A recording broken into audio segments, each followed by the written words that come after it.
Hi, dear viewers and listeners. How are you?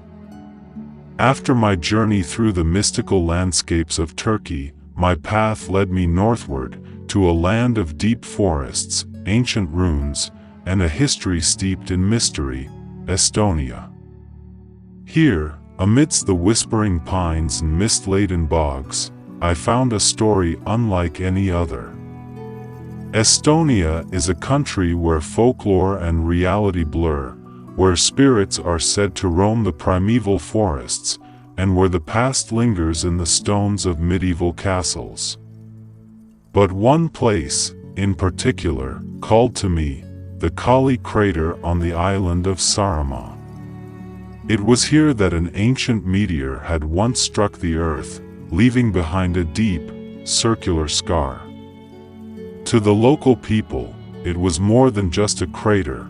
It was a place of power, a wound in the fabric of the world, where things older than time itself still stirred. The legend I discovered there revolved around a woman named Marja.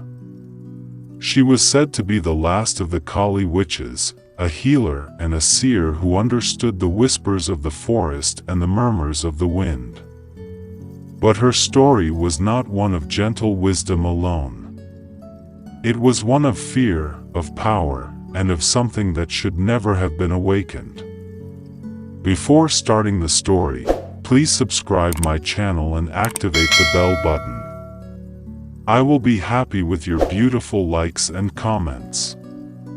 Let's go to start the story. The tale of Marja.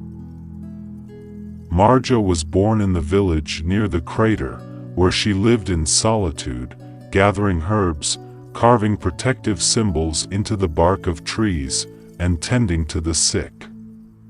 The villagers feared her but needed her, for her remedies always worked, and her words often foretold events with eerie accuracy. Some whispered that she was the daughter of the land itself, that the crater had given her its power.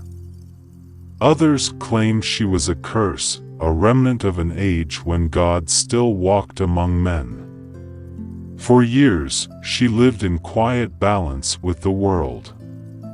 But everything changed when a stranger came to the village, an old man draped in black robes, his eyes deep as the abyss. He came not for healing, but for knowledge. He had spent his life searching for the secret buried beneath the Kali crater, and he believed Marja held the key. At first, she refused him. There were things even she did not dare speak of, things best left undisturbed. But the old man was insistent.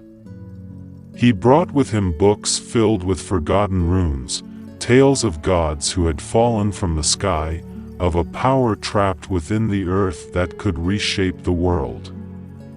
He did not want to worship it. He wanted to wake it. Against her better judgment, Marja agreed to guide him to the crater on the night of the new moon. The journey was treacherous, for the land itself seemed to resist them.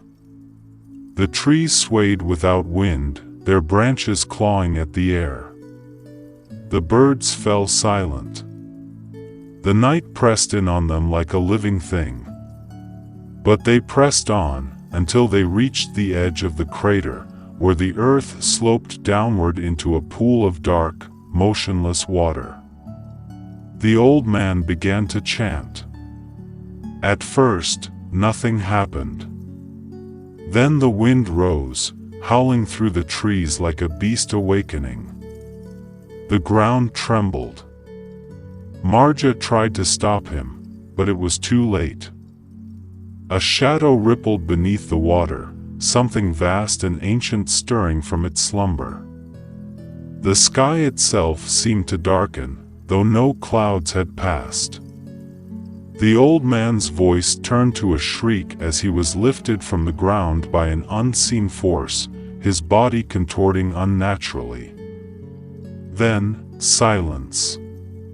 When Marja opened her eyes, the old man was gone.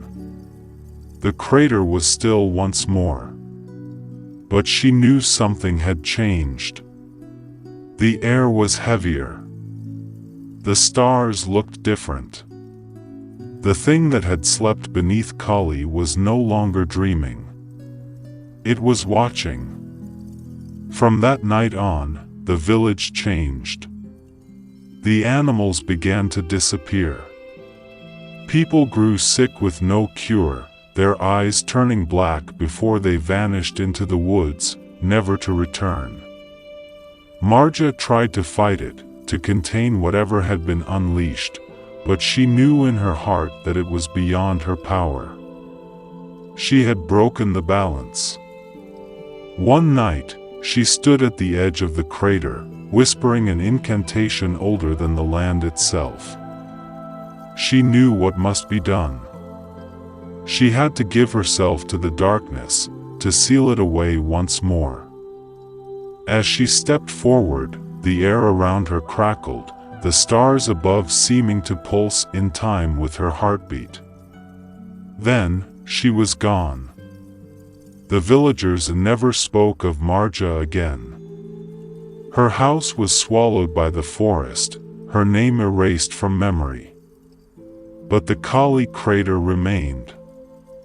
And on certain nights, when the wind blows just right, some say you can still hear her voice, warning, pleading, forever trapped between this world and whatever lay beneath it.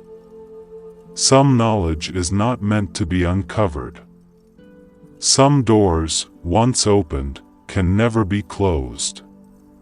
In the pursuit of power, we must ask ourselves, are we awakening greatness or something far more terrifying? Take care. Be in the shelter of wisdom.